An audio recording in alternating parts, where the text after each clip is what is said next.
बिस्मिल्लाहिर्रहमानिर्रहीम, अस्सलाम वालेकुम, वेलकम टू माय चैनल दावत इस्लाम। मैं हूं आपका दोस्त शफकत अली ऑफिशियल।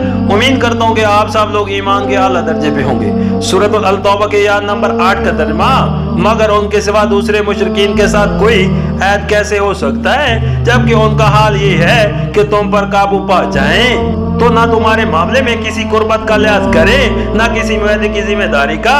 वो अपनी जबानों से तुमको राजी करने की कोशिश करते हैं मगर दिल उनके इनकार करते हैं और इनमें से अक्सर फासिक हैं।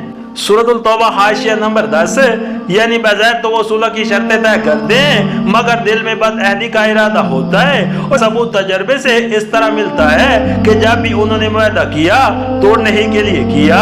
सूरतुल तौबा हाशिया नंबर 11, यानी ये ऐसे लोग हैं जिन्हें ना इखलाक की जिम्मेदारी का एहसास है और ना इखलाक का के तोड़ने में कोई बात है। सूरतुल तौबा के आयत नंबर 9 का तर्जुमा, इन्होंने अल्लाह की आयत के बदले थोड़ी सी कीमत कबूल कर ली, फिर अल्लाह के रास्ते में सिदरा बनकर खड़े हो गए। बहुत बुरे करतूत थे जो ये करते रहे। सूरतुल तौबा हाशिया नंबर 12, यानी एक तरफ अल्लाह की आयत उनको भलाई और रास्ते और कानून हक की पाबंदी का बुलावा दे रही थी, दूसरी तरफ दुनियाई जिंदगी के वो चंद रोजा फायदे थे जो ख्वाहिश नफ्सी बेलगाम पैरवी से हासिल होते थे।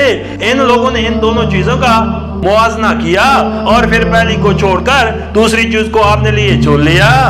सूरतुल तौबा हाशिया नंबर 13, यानी इन जालिमों ने इतने ही पर इक्तफा न किया कि हिदायत के बजाय गुमराही को खुद अपने लिए पसंद कर लिया, बल्कि इससे आगे बढ़कर इन्होंने कोशिश ये की कि दावत हक का काम किसी तरह चलने न पाए, खैर इस्लाह की इस पुकार को कोई सुनने ना पाए, बल्कि वो मुंह ही बंद कर दिए जाए जिनसे ये पुकार बुलंद होती है। जिस साले निजाम जिंदगी को अल्लाह ताला जमीन में कायम करना चाहता था, उसके कयाम को रोकने में इन्होंने एड़ी चोटी का जोर लगा दिया और इन लोगों पर ऐसा हयात तंग कर दिया जो इस निजाम को हक पाकर उसके मुत्तबा बने थे।